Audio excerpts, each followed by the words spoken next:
Howdy, y'all. TheJTJ with RollToWound.com. On today's episode, we'll be talking with Cody and Chris, the number 1 and the number 3 ranked Soulblight players in the world on BCP.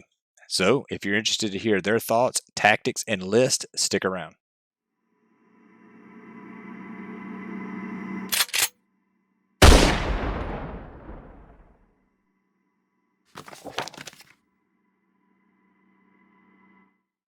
All right, I am once again joined by Chris, also known as Baylor Corvette.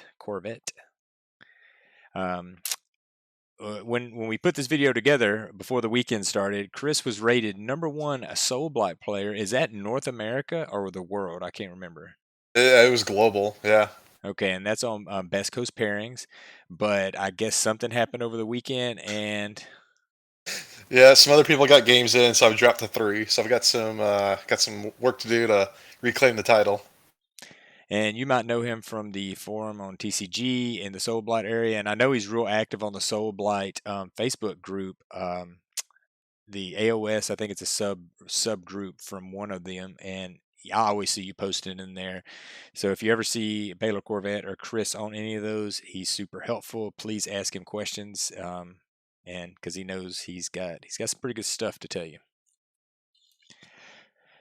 All right, so we're going to kick this off. We're just doing a little Q&A here, and I'm just talking about where Soulblight is right now and how you felt. You made 3rd place at Hammerfest. Yep. Hammerfest 2-day GT, 70 people, 3rd overall. Yep, and I will say, just throwing this out there, that I was ahead of you in I won more games than you, 4.5 to your 4. Yeah, yeah, I went 4-1. Yeah. But I think that your display board was beautiful display board, way outdid me. So you got the painting points, and I'm pretty sure you got probably a best game vote in there from someone, because it's pretty fun. Always good playing you, because your list isn't one of those that makes people not want to play the game ever again. They just get beat and go, "Wow, that that sucked," but it was an honest win. Yeah. All right. So in general, how do you think that Soul Blights are faring right now in the competitive scene? I think pretty good. I mean, we've seen internationally they're doing pretty well. Some of I think it was the UK guys. I wish I had it pulled up at the moment. They have, here we go. They broke down factions with 4 or more wins at a 2-day event. So that means going 4-1, or 1-1, or 5-0. And Soulblight Gravelords is currently 5th highest with 22 4+ wins globally. And that's 7.7%.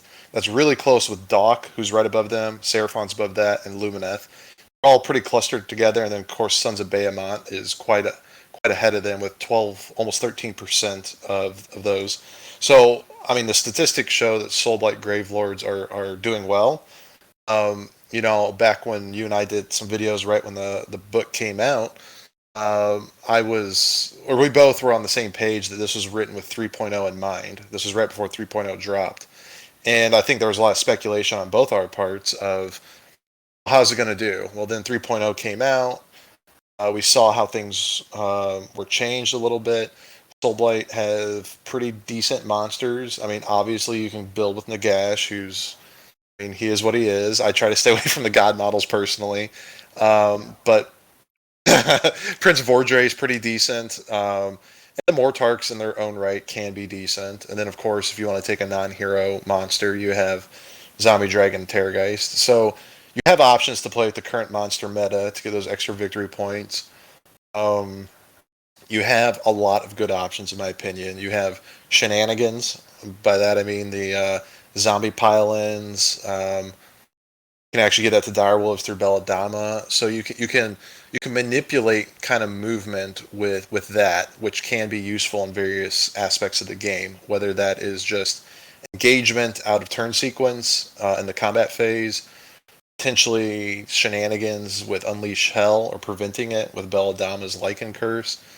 Um, so there's a lot of things that I think maybe when the book first came out, that some people, without knowing what 3.0 was, some people were thinking like, oh, well, this codex, or not codex, this battle tome is okay, or it's worse than Legions and Nagash, which I did not agree with. But when 3.0 came out, you roll your eyes, but when 3.0 came out, there's some shenanigans we got that definitely help with us, or help with the new ASO 3.0 system, or AOS. So I think overall the book is doing pretty well.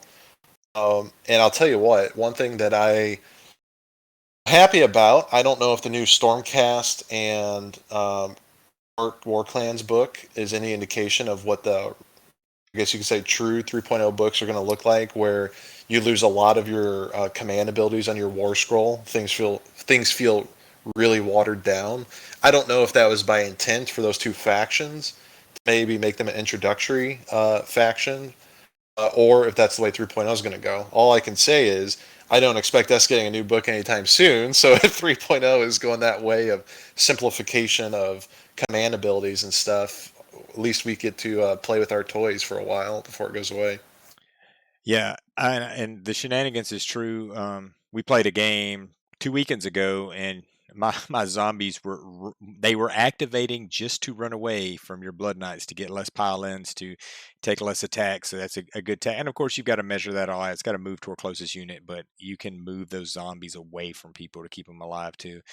And I do agree that I think it was a Proto 3.0. But now we'll wait. We'll wait until the third book drops for this, because if it looks just like the first two, then we're going to know, hey, Soulblight's in a pretty good spot because we have a lot of versatility. We got a lot of good things. I think that too, if we didn't get any point changes from the last FAQ, I think we're going to see some. The next one probably December, if nothing else. And I don't think they're going to be too heavy-handed with it, because there's nothing in the book that you go, oh, that has to be fixed. I mean, okay, there's some things, but like in general, that unit is just way under costed. It's way under. I don't. No one's sitting there saying that. Everything is costed pretty well, and it works together. All right, so. Um, so we started to talk about the perception of the battle tone changing over the last few months. Just basically, my perception of it has shifted some, because I was worried that it had lost power as opposed to legions, and I was worried how Nagash was factoring in. But now we've sort of seen that. I'm like, I think this book, it has some bad matchups, but in general, you can bring it, and you can be a pretty novice player, and it's a pretty forgiving army, if you build your stuff right, and you can go out and play some games and win some games and at least be competitive. Yeah, I'd say it's got an okay barrier to entry. Does have a high ceiling because to excel at those top levels, there's a lot of wholly within ranges you got to be careful of. Your grave sites, Yeah, that's true. able to heal and stuff. So, like you said, like I tell you what, the one thing I love about the book is I feel like I can take any of the dynasties and just about any war scroll except for maybe Black Knights and make it work and like have fun with it. I don't feel like I'm pressured into taking this one particular unit, or it's just a waste, or I'm playing, underdog. So, I mean, I love where the book's at, and I love where the units are, and I think it's great right now. I'm going to ask this question, and I think I already know your answer. If you're looking at Soul Blight, there's definitely play styles to it. You can go hordes, you can go monster, you can be super fast and aggressive, you can be monster heavy, a mix. What do you personally prefer out of those? Oh well, fast blood knights. But having said that, um, I think you can agree to it. Like, I don't play maybe what you say I play Casterly, maybe not exactly what you would envision. A lot of people say, "Oh, you play Casterly, you got to have a lot of Blood Knights." In fact, at Hammerfest, there were at least two other Casterly lists. One was running 4 units of Blood Knights. One was running 5 units of Blood Knights. My particular list only runs 2 units of Blood Knights, and so we'll go over the list later. But it's a pretty versatile list. It's got some monsters. It's got some Blood Knights. I do have some bodies. And summonable units. I will say that you do need a little bit of speed, and I think maybe you saw that in our game that we played against each other. We kind of had the Soulblight mirror match 2 weeks ago. You playing Vikros and me playing Casterly. I had a lot more speed, and in fact, that was actually highlighted in the previous game I had, which was against Legion of Blood. and it was we were playing. I think it was Tooth and Nail, where you couldn't have any reserves. His whole army was Death Rattle with some zombies, and he had one Vampire Lord on Zombie Dragon. But neither one of us can set up in reserve with anything, i.e., the Graves. And I was just able to dictate combat with my speed, and that's a big thing. And so, I think if you don't want to lean heavy into Blood Knights and stuff, there's other ways around it. Direwolves are fast, good screens, actually reasonably tanky for their points, Yeah. um, even Fellbats. So, my personal opinion is I do like the elite units, but I do understand the game of AOS where bodies win the game sometimes by standing on objectives. So that's how my list is tailored, is to kind of cater to what I like and what I need. Yeah, I would definitely say the list that I've seen you play in is what I would call a fast mix. So that's what I would say. I personally I'm old school. I would really love. I like the idea of thousands of skeletons and zombies shambling across the board. That's what I like. And I tried to lean into that a little bit. We're getting back into Soul Blight and preparing for the Austin GT, and I'm just seeing that it's just like, ooh, it's so slow. And then the one game that I really needed the speed, even more so than our game, was the Tooth and Nail game, I believe, where you can't put anything in the grave. And I was playing against Cruel Boys with a bunch of shooting, and it was just like everything's on the board. There's no tricks. I just got to come straight at you. So I would prefer that style, but I'm seeing that I'm going to have to run a fast mix as well. I think that's where their money's at, is just having some fast units, some horde units, and a monster or something that hits hard. And I don't even say hit hard, because in my opinion, the hardest hitting things in the book are the Grave Guard. I think that's the most reliable hardest hitting unit. But you're gonna have to have some big tanky monsters, Vangorian Lords, Vampire Lords, and Zombie Dragons, and you just go, hey, go tie up Marathi for 2 turns or whatever, where they can tank all those wounds, because your Grave Guard and your zombies and your skeletons can't. So Yeah, well, and even to that point, you're right. The Graveguard by the numbers are the hardest hitting thing. And so, what I like to do, and I think is a good combination, is you kind of have your shock troops, be it either dire wolves or even blood knights. They can get into something quickly, or even a vampire lord and zombie dragon. They don't have to be the hardest hitting thing, but they need to be able to take a punch. And then you bring in your second wave, be it your grave guard or something else, because you got to make up for that slow movement. And if you don't have a way to reach out and engage your opponent and tie him up, then they're going to dictate the combat on your grave guard unless you have a lot of screens and whatnot. So I do think you need some way to tie him up so your grave guard can get in and swing. all right, so short answer, real quick.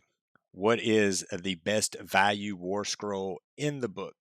You can answer this however you like, whatever you think, but best value in the book right now. I've been a big Belladama fan for the longest time. I thought she was the best value in the book. However, Vangorian Lord, I think, could make me argue the other way, but that's how he's kitted out. So I think War Scroll for War Scroll, without any bells or whistles of command traits or artifacts, just looking at that and their points, I'd argue Belladama is one of the best values in the books currently. Yeah, I might have to go with Belladonna myself, and I was worried about her tankiness. But if you put 5 to 10 wolves next to her, she's going to shrug most of those wounds. However, I'm going away from Belladonna. I'm going to hit you from. I really want to say Graveguard, but they die so easy to so many things. I'm actually going to hit you with the Vampire Lord. Um, I know you don't run the Vampire Lord very much, but I think if you run any summonable unit and you're investing anything into summonable, if you want that 40 to 60 block of zombies, if you want a 20 to 30 block of Graveguard, if you want the 40, 30 block of skeletons, if you're deciding to invest in any of those things, it's going to, you're trying to get some offensive potential from it, or even dire wolves, that +1 to the attack profile is insane. It's really good. It's the best on Graveguard, but it works really well on everything else. Just make sure they're in hunters because you don't want them getting roared where they can't get it. Yeah. And I mean, it's not very. They're not very fast, but they're a good armor save. They got a couple wounds. They got a few tricks. They can cast a spell. So I'm just going to be a contrarian and people would, well, for 60 points more or whatever, you can get Belladama that can do almost all of that. And I'm like, yeah, I know, but I'll just be a contrarian and say the Vampire Lord I've been really, really digging. All right. Right now, let me pop the list up and we're going to go over that. All right, so the list that's on screen is the Hammerfest list. Um, Basically, I create my list with units I want to play, lore behind it, and also trying to make that competitive. So being top competitive is not my first thought here, but I also don't want to get steamrolled. So that being said, I have a pretty cool converted Vengorian Lord. That's my general. Prince Vordre and Belladama is my three heroes. The Vengorian Lord is my general to get that command trait, Rousing Commander. That is a great force multiplier to have Blood Knights, potentially 3 damage on the charge. Fragment of the Keep gives me the -1 to wound rolls 6-inch bubble, paired with his already ability on his War Scroll to reduce Rend by 1 in a 3-inch bubble. It creates this little bubble of kind of neutering your big scary thing. And then Prince Vordre, he could potentially do a lot of damage. Game 1 at Hammerfest, I did 15 wounds to Kragnos in one swing with just Vordre, and then the Dragon finished him off. But more often than not, he usually flops. So he's kind of usually my big scary that I want people to pump damage into, because he's got that chalice for D6, heal once per game, and then could potentially heroic recovery. So if you're going to waste time shooting into him, that's fine with me, or swinging into him. Belladama, the dual cast wizard, +1. Lycan Curse can help potentially stop a Unleash Hell or create some sort of shenanigans with a Direwolf spawning where they don't really expect it. And then Under the Killing Moon for a pretty good force multiplier with exploding 6s to hit, getting 6s to hit, generate an extra hit. My battle line, 2 units of Blood Knights. Casterly get battle line Blood Knights. Units of Direwolves. Unit of zombies. Those are all min units. And then I go with a Graveguard with great weapons reinforced, so 20 of them. So this is actually this list is my second iteration of Casterly. I didn't used to have the Graveguard in them. I used to have another unit of skeletons, or just a min unit of skeletons and something else. I forgot what it was, and I just realized I lacked the mortal wounds and sometimes the punching power. So generally, my strategy with this list is you had the Vengorian Lord escort the Blood Knights. You may use one unit of Blood Knights as a wall. Maybe throw Mystic Shield on them to get a 2-up save. The Vengorian Lord right behind him to generate that debuffing bubble for -1 to wound and reducing your rend. I can withstand a lot of damage. My game 5 at Hammerfest, took a Maw Crusher straight on the Vengorian Lord, took 0 wounds, and he had Slay the Warlord, and that ultimately is what won me the game. So generally, the strategy, like I said, I split my forces in 2. Prince of Vordre on one end, which is really the distraction. And then you have the Blood Knights and the Vengorian Lord on the other end. Belladama's kind of a floater, escorted with some direwolves. And then usually I will put in the graves zombies, and I will put the Graveguard in the graves. And then maybe sometimes I'll put another unit of direwolves. It just really depends.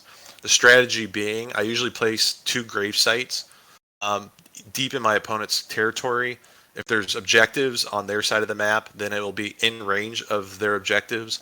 That way it forces them to either guard those objectives or risk something popping out, especially how we can return a unit at half strength in the Battle Shock phase. That actually was big in 2 of my games at Hammerfest. So grave placement is huge.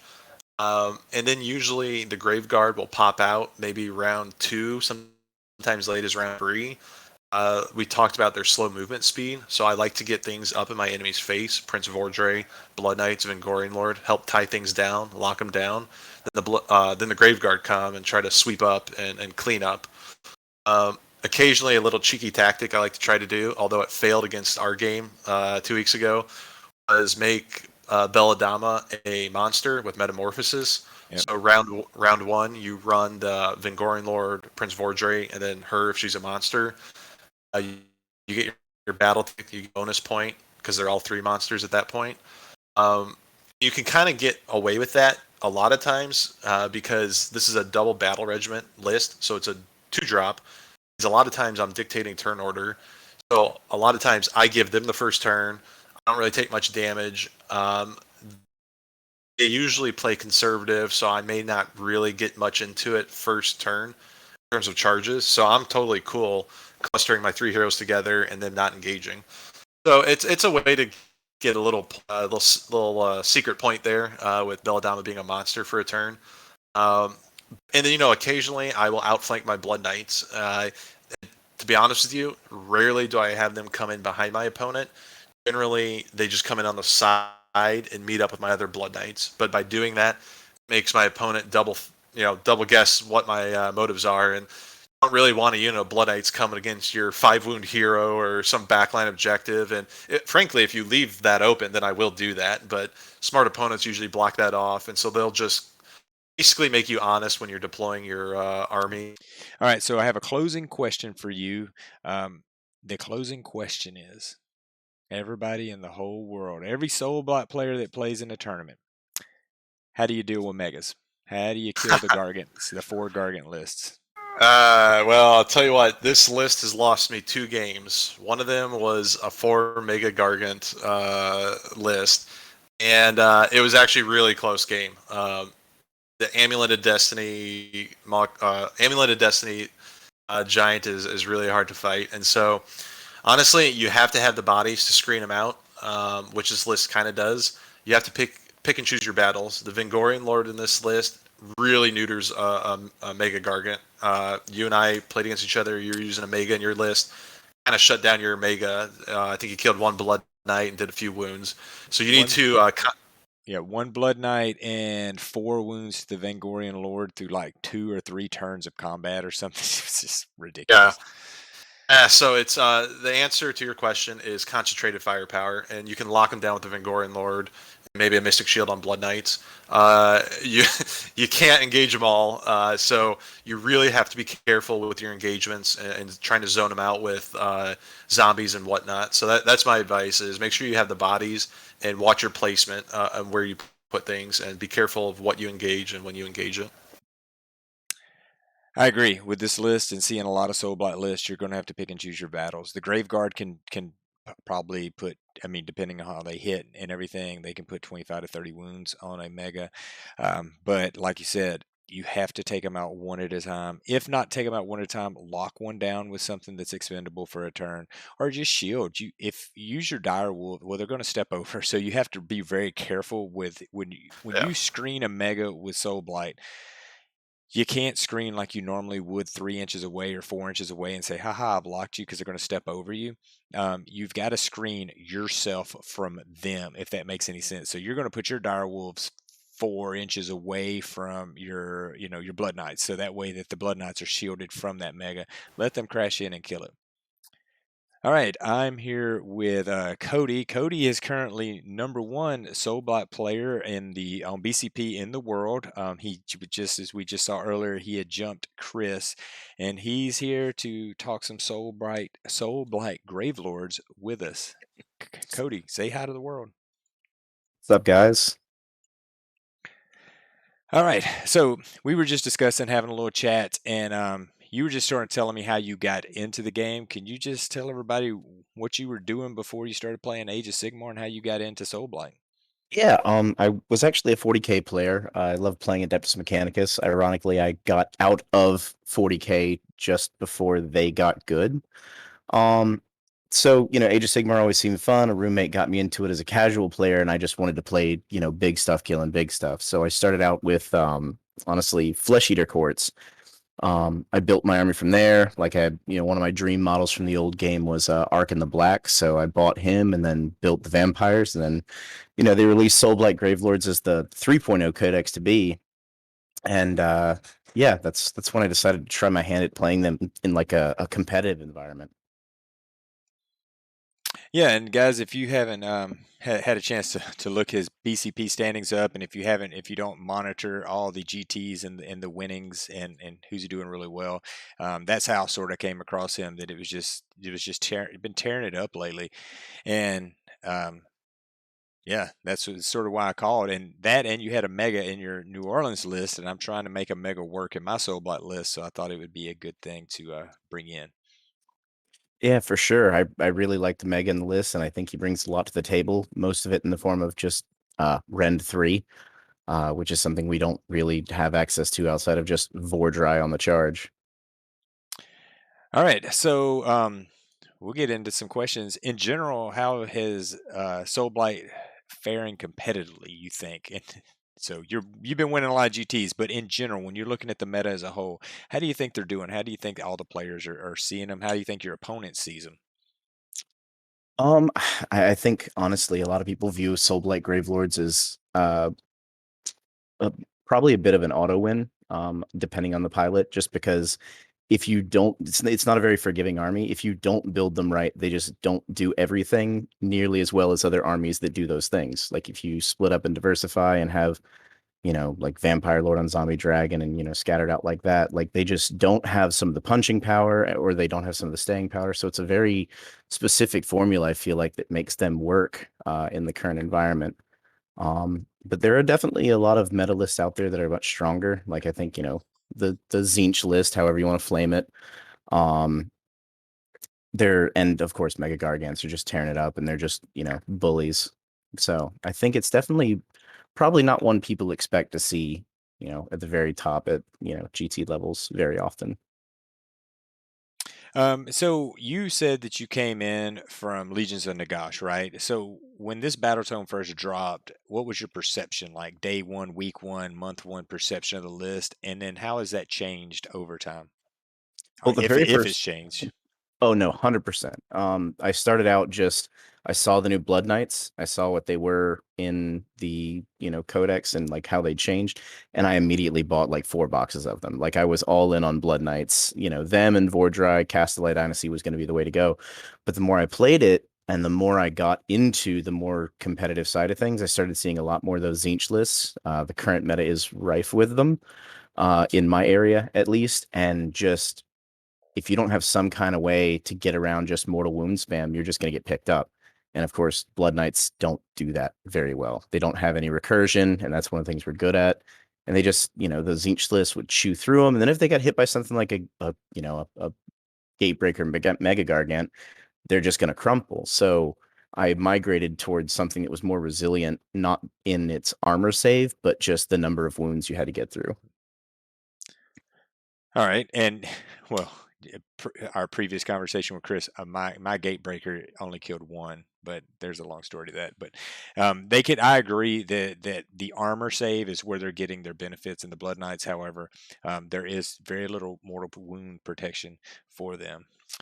All right. Okay, so what would you consider the best play style for Soul Blight? Are you, you can categorize this however you want. I'm looking at fast list. You could do a horde list. You could do monster heavy. You could do a mix. What do you consider the best play style for this army? I think the best play style for this army, and it shows in the list I took to NOLA and the one that I just took to Crucible this past weekend, is one that can just outbody people on objectives. Just have the mass behind it to hold those objectives, because the mission packet we have right now is not very kill unit heavy. It's very, very objective focused. So if you can it doesn't matter what they're playing. If you just play the objective game a little bit better, you can win. They can kill as much as they want, but if it's still coming back and standing on objectives, it doesn't matter. So I think, zone defense and area denial is very much the name of the game. And that is a 100% viable play style. We were discussing it earlier. I came into this game and I played back in fantasy, and I always loved giant bricks of skeletons and things like that. So I love that idea. What got me in my recent playtest is just the lack of speed, and I needed more of that. And we'll get into your list in a bit and how you use it and how you get the bodies and the speed also. Um, okay, what war scroll or unit do you consider the best value in the book? And you can quantify that however you want to, but what's the best value in the book? Oh, direwolves, 100%. They're very undervalued and very underrated, I think. But 10-inch base move, 2 wounds apiece, 5 up armor, 6 up ward, or I guess 6 up grave save. if you can keep them on those grave sites, you know. But I think just that sheer movement and the sheer number of wounds with a decent armor save at that speed is invaluable for sure. Oh, that's great. Chris was talking. We both agree Belladama is really good value, and that almost plays right into that because she's a super force multiplier for those wolves. And Oh God, yeah, she's their best friend. and I went sort of dark horse, and I threw out the Vampire Lord, just the regular Vampire Lord, because I think that his ability to give an extra attack, and I look at it more in a sense of a grave guard, but it works on any of summonable. So if you have that 20 blocker or even a 10 block of wolves, and you give them the extra attack or the extra zombies, I really like that. I don't, in my heart of hearts, do I think he's the best value? No, but I'm being a contrarian and I'm picking him anyway. So. Honestly, I don't think you're far off. For 140 points, being able to just, you know, pick a unit and double, or in the zombies case, double the number of their attacks and therefore double the chance for mortal wounds. I think he is a force multiplier for responsive forces. Like people can charge a unit of 40 zombies, cool, but if they're suddenly 2 attacks apiece, that gets a little more daunting. They can just accidentally uh, punch way out of their weight class just because of the Vampire Lord. Yep, and the movement isn't great, but you could always put pinions on them, and there's some tricks in there, and I like it. It's not the weakest hero in the game Age of Sigmar, so you can use it to sit on an objective if you need to, or just not die immediately to anything. All right, what is one unit you thought would be better, but found out you did not like how it performs on the table? So going back when you first saw this book and you're looking at it and you're going, "Hey, this is going to be awesome," but when you started playing it, you realized I don't like it. Blood Knights. I like I said, I ordered 4 boxes of them when the Battle Tome was first leaked. I was very excited, built them, painted them, and then immediately shelved them. While on paper they can hit really hard at a decent speed, that Rend 1 in the current competitive environment is just not enough. Chaos can routinely stack busts to just ignore and still be on their 2-up armor save. Like most things in the game with all out defense can just, or with Mystic Shield, yeah, can just ignore that. And if you're suddenly just not getting attacks through, it doesn't matter how much their potential damage is, their actual 0. And then they just, they just never performed like I wanted them to for their cost, for sure. All right, so I have your list that you run in New Orleans, Nolans, and if you just take us through, talk at length of anything you want to, tactics or how you use things, I'm interested to hear this as well. So yeah, as I said, this was my best experience was with the game in terms of winning was to just outbody people on objectives.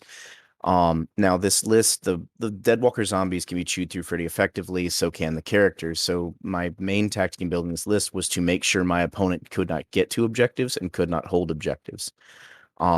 So about to give away some tech here because this was a super cool interaction that I found. So the Spore Trackers command ability, plus 3 inches to Deadwalkers. The Dire Wolves have the Deadwalkers keyword. And then you auto advance them 6, and you can go ahead and if you've activated Belladama's command ability on them, just go ahead and pile in and fight while your opponent's just in their deployment zone. So that gives you 19 inches worth of movement, the ability to pile in 6 inches and fight. Now, if your opponent's not, closer than like 3.5 inches back off their deployment zone, they're going to be tagged in combat from turn 1. And that's what I did is I just threw those wolves at people.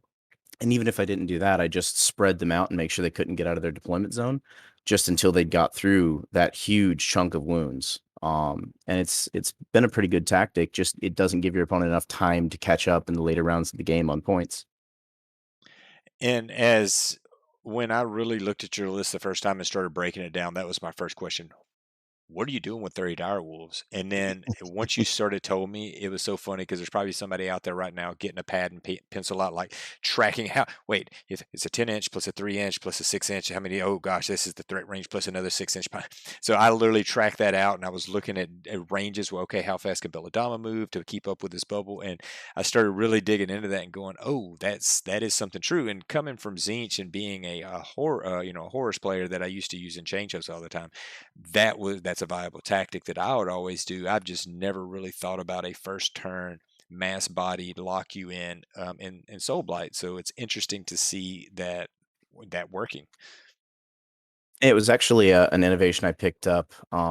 It's funny. My roommate thought I was crazy because I came home from the GW event in Orlando and immediately just started grabbing wolf bodies and like laying them out, measuring everything, and making sure, hey, can 30 wolves fit in this? Because I had that idea with that extra pile in they get from Belladama's command ability that just you just can't keep them away from you. You just can't. And there's no army in this game really that can chew through that many wolves in less than, a turn, like at least a full round or two. Like, just can't do it. Yeah, and just thinking some other things through. If you did take out, the mega, and you could put in, a mortar, and you could really lay out some debuffs on some hard hitting units, some -1s to hit, some -1s to wound. That really becomes an issue getting through those wolves, because then if you debuff their hard hitters, it becomes a little crazy for them. For sure. Yeah. If you can get Decrepify off on some of those hard hitting units, yeah, it's pretty strong.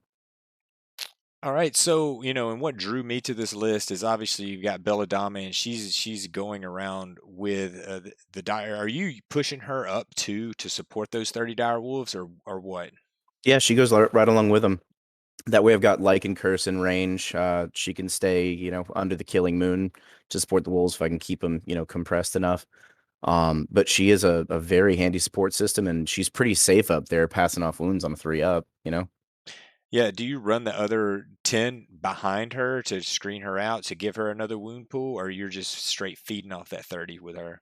Just feeding off the 30. She has enough movement to generally get back to the 10 if I need to. But those 10 a lot of times are either backboard objective holders, counter assault units if somebody does pull something in from the side. Or a lot of times I'll use them to actually just put another layer of shielding between something and my Mega Gargant. Like if they've got, Archaon, something big and heavy that I can't get to, um, positioning them right can stop them from being able to charge the zombies one turn, and then they get eaten, which might give my Mega Gargant a better chance to get in position to hit it back. So a lot of times they just serve as a really fast movement screen. And moving on to your mega, like, and I looked at that because in my game 5 at Hammerfest was against a 4 mega list with Archeon, and we ended up doing a draw on it. It was super close, super fun game. Um, but that was, I've played mega several times, and that was the one where what, I've always dabbled around with trying to throw a mega in a non Sun's army, and I said I want to really try it. I want to make a zombie model. And I think that it had some viability in my mind, because I'm like, look, it does a lot of stuff: impact hits, stomps, and just the Ren 3, like you said, it should take out big, heavily armored, enemy units, while the rest of the army doesn't. You're using volume of attacks. He's doing more of like strong attacks. So I was really interested to try to get him to work in there, and it's been a mixed bag. I've only played a few games with him so far, and one game he did his points worth. The next game, some bad rolling plus playing uh, the Cruel Boys with two of the big bows, pretty much had him on like 5 wounds in first turn. So I'm still trying to figure him out. How do you use him, and what do you think his best job is in the game? Um, so generally, I look for the thing in the enemy's army that can hurt him, and that's what I pin down with the 30 dire wolves. With that front, you can pin multiple units down pretty effectively, and that means he generally gets on his target rather than them getting on him. Because you're right, there are a lot of things in this game that can just ice, a Mega Gargant. But like a big brick of archers, something like that, a couple of Bastiladons, whatever you end up that can reach out and touch him before he can get on target, that's what you put the direwolves on. And they're going to do whatever they can to get that unit free. But, by then the Gargant's halfway across the board. I generally use him to just bully one half of the table like that with their response to him tied up. Now, do you feel that you push him hard? Because you're obviously pushing the wolves hard. Do you push the mega hard up one's flank, or center, or wherever? And are you say, hey, I'm going to come to the center and I'm going to be a little reactive? What do you do? He's my goalie, man. Like, the Wolves go up front, they go up hard. He's the one to respond to anything that breaks free of that, cordon.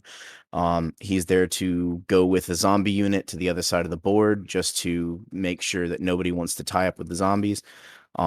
There have been games where he literally never participated in a combat phase just because his entire job was keep my opponent away from this side of the table or they'll get charged. And he did that. Because, you can charge a 10-man unit of direwolves. You can charge a 40-man unit of zombies, but if it means you're getting countercharged by a mega gargant, there's nothing on the table that's not going to hurt. Vengorian Lord for me, though. I can't get through his debuffs. They're just bad rolling. And I will say that, and this is going back to my games against Megas too. When I did play with Nagash, and I love Soulblight Nagash, I love the debuff spam. And you can literally just, hey, I'm going to point to a Gargant, and I'm going to put every debuff I can on it. And then I'm going to send like a unit of 20 zombies over there, and he won't even do anything because he's so debuffed. And then you can focus fire another one down with Nagash and Graveyard or whatever else you got. So I think that making sure that you don't get you're picking your targets wisely is what I've learned so far with the Mega, that you don't want to get any negatives because he's not a super elite hitter anyway. He's not like a 2+ re-rolling. It's like you're hitting and wounding on 3s and 4s most of the time. So any debuffs to that, your odds of getting wounds through or substantial wounds really drops off, I think. I think you're definitely right.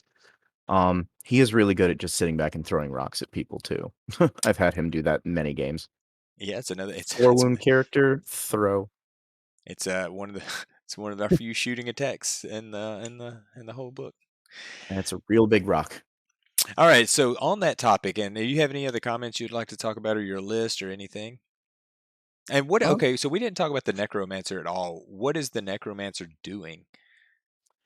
he's there to hold spore trackers and that terminus clock.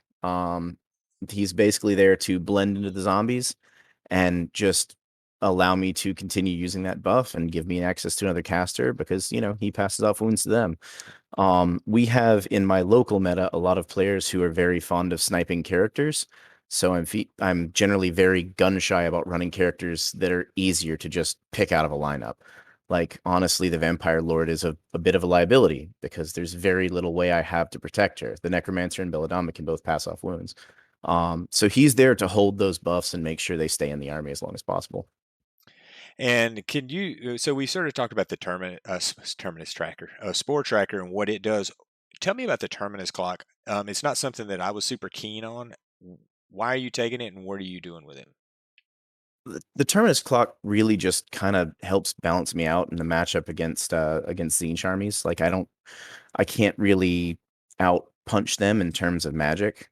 So it just gives me a little extra leverage there. And like, I don't really think Vikos has that many good relics. But I felt like taking something other than just a 5-up feel no pain. I agree, and I think that when I'm looking at the bloodline that I want to run, they have probably 4 good command abilities that I would like to put in a list. And the artifacts, I keep going, oh, Sang Siren is one that you're like, oh, I can put that on something, make it hittier. And I found that I think I like the Arcane Tome on a vampire because you're already getting rerolls. So if you got like your Vampire Lord is already free, you can put the Arcane Tome on there, and that just gives them an extra cast that they're going to be able to reroll. So if nothing else, it's pinions every turn and a Mystic Shield. So For sure. all right.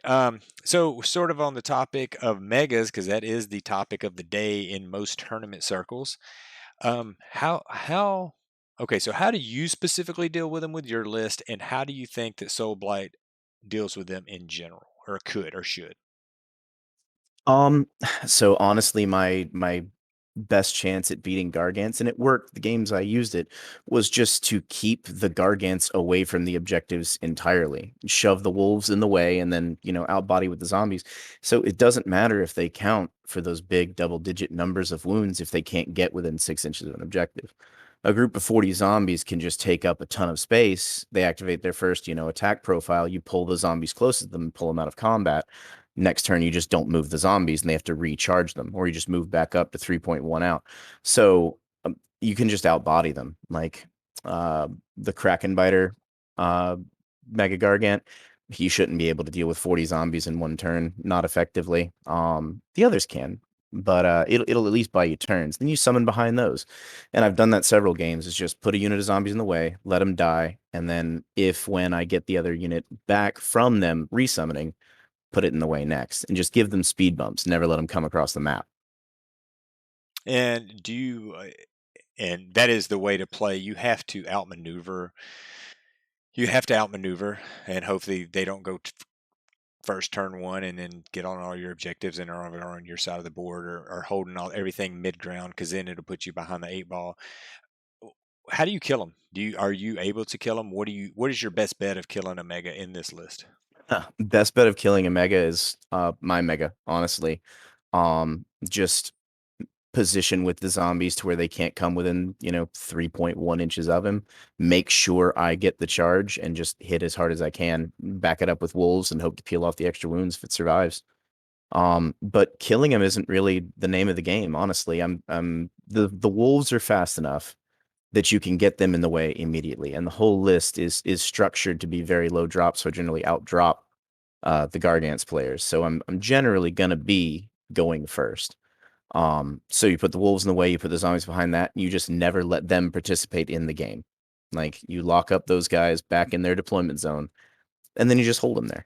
And I fully expect in that matchup to get tabled by the end of the game, but hopefully be far enough ahead on points that they can't catch up.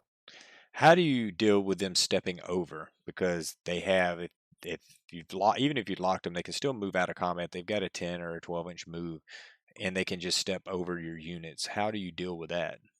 40 zombies get you quite spread out, even keeping them, close enough to each other for coherency. You just take up enough space. And, the back of their base still has to move over your unit. They can't land on your unit. So you take up enough space, they can't move through you. Good point. So what if I'm not playing your list and I want to go and kill megas? What am I taking out of the book? Oh, Vordry, I would say. He's really good at dealing with them. Even if they, buff their defenses, that lance on the charge is really strong. Really just our big hitters, honestly. Another gate breaker put in the list as a counter Gargant wouldn't be half bad. As much as I said I took them out of the list, Mega Gargants are something that Blood Knights, I think, can probably deal with, especially if they get their Castelli buffs online. But yeah, we have means to kill them. But if 4-up armor is not the armor that I took the Gatebreaker to get around. I get, and it's great points you bring up, and it's what he's saying is be smart players, play smart and try hard. I'm more of a try hard and hope the dice roll sixes. Okay, so we're going to move on a little bit. Going forward, how do you see Soulblight holding up in the competitive scene? What are you seeing? Are we trending down? Are we trending up? What do you think? I think Soulblight, at least built this way with just the mass bodies, as much as it's not my favorite way to play the game. Honestly, if I could play any army, I'd just grab I'd grab as many terror guys as I could and just throw them at somebody. But to actually win these objective based missions, I think this is the way to go. And I think just having this number of wounds on the table, breaking 200 wounds in terms of number of wounds you can present to your opponent, that's just always going to be a solid way to play the game. It does not matter what your opponent is if you can just survive with enough models to hold more on an objective. So I would say, while you don't have any matchups that you are out the gate spectacular against, except maybe those missions where it's, troops, you have no bad matchups. There is no list that I'm afraid to walk into with this. Tzeentch can't smite enough off the table. It takes other people's melee armies turns to chew through the wolves. So it's just, you can't kill enough to keep this list from being relevant. Interesting takes, and I agree. You are putting. I mean, I've played horrors for years, and 50 wounds of horrors is just, it's a pain for anyone to get through, even their heavy hitters. And then if you stack a -1 to hit bonus buff on them, it's like people can't kill those 50 wounds of horrors hardly ever. So you're doing much of the same thing here. it just bodies and bodies, and it's really viable. I agree. I find myself building a list that's in the mid ground of these, where there is a lot of bodies, but then I want a little bit more speed and hitting power. So that's probably why I lose games, because maybe I need to focus and shift more to one side or the other. Um, all right, so let's talk for the new players out there. Because there's a lot of guys, and there's a lot of people that watch the channel and say, hey, I'm getting into this, or I'm new to the competitive scene, I'm new to Soul Blight. Thanks for the the videos and the input. So pretend you're talking to a brand new player. What are you going to tell them? What do you tell them to buy, and how do you think they go about army construction? Somebody's just wanting to start off with Soulblight. I would definitely say direwolves is your troops. You'll never be sad about having 30 direwolves, even if it's just 3 units of 10. They're fast, they're pretty durable, and you definitely need to go ahead and and get Bella. She's, I would say, the best for the money caster we have, and they synergize together. Like, that's easy synergy. I'd say that's a good place to start. And at that point, you got 600 points. You're just a few away from 1,000. Um, they're Those units in particular will teach you every phase of the game for sure, well, except for shooting. except for shooting. You Everyone we care about is Soulblight. Let's be honest. Oh, there's nothing better than your zombie dragon breathing hot pestilential breath on something and killing it. When I never our Nagash's shooting attack that I always fail. I think everyone fails Nagash's gaze and Nagash attack. Yep. He looked somewhere else.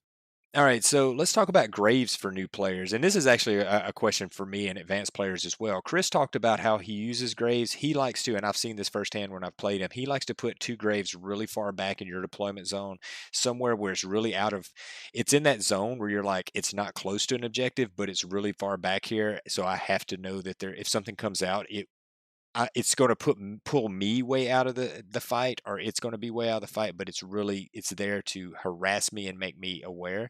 When I play, this is going back because I'm still getting back into how I want to play Graves. When I played Legions, I always made sure that I had Graves set up to make sure I get those overlapping bubbles, because you're bringing stuff back, and I always have one way deep in my deployment zone. So when I get that auto bring a unit back, and I've been trying to adjust my thought process on Graves. I always like to stick at least one deep in the deployment zone. That way, if something pops up, I can harass them, or I can put something in the grave and say, hey, you've got to go babysit that, because whatever's going to pop up, the 20 zombies.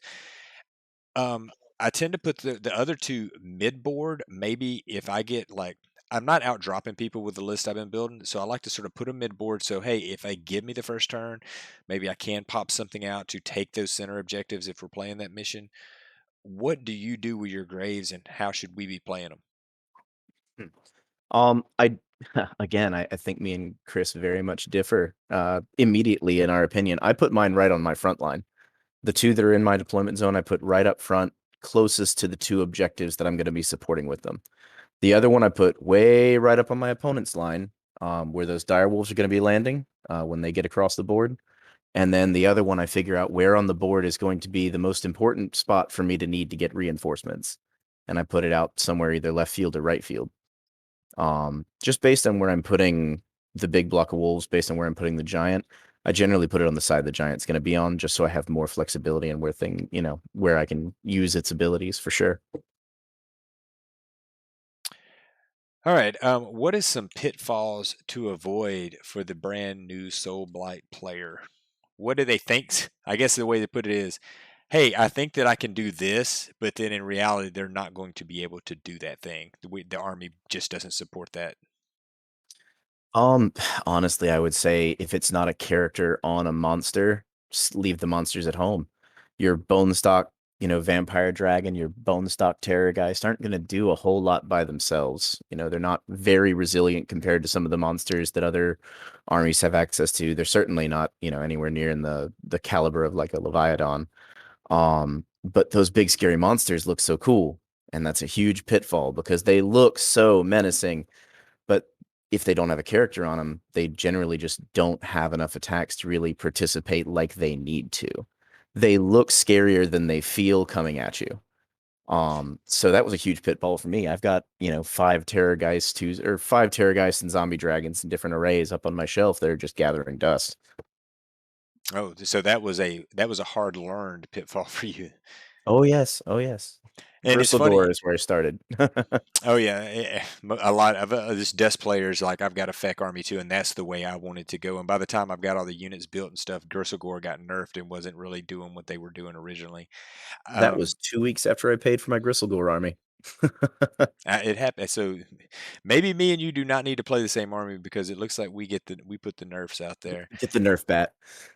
Um, yeah, I agree. That's a really good one. In fact, in my War Scroll review, that's what I sort of said. Like, hey, if you want to run these, that's fine. I'm not going to, tell you you're dumb for running that. I'm just going to say you just got to know that it doesn't do what it looks like it should do, and that it's more of a distraction. It's one of those deals where you put it on the table, and especially new players or players that aren't familiar with the book, they go, "Oh my goodness, a zombie dragon! That's so scary!" And they might commit more forces to it than they need to because, or they'll just totally avoid it because they're scared of it, and it just is out there like, "Hey, I'm a big scary monster, but I really don't do anything." Oh god, yes. When I saw Avangori Dynasty was coming out and it was monster focus, I was like, "Oh, this is our moment. They're gonna come back." And then it was just awful. I let out a very long sigh when I finished reading Avangori. Um, yeah, the pitfalls that I would say personally is don't everything in the book almost has a place. There are some weaker units than not, especially if we're looking at battle line and just units and not heroes. Everything can do a job, but you got to know what job they can do good. Like Graveguard on paper, and this I fell into this pitfall recently. On paper, if you run the math hammer on Graveguard at block of 20, it gets insane. It's like, oh, they can kill Archeon this buffed. It's like, but don't just look at those raw stats. You got to look at how it plays on the table sometimes because Graveguard are great, but they're really slow. And if somebody shoots them or does some mortal wounds, they're going to die really easy. So while they have this potential to do something, this Vampire Lord and Zombie Dragon has this great potential. I feel on the tabletop that a lot of times that potential isn't fully realized because math tells you one thing and then dice tells you another. 100%. I 100% agree.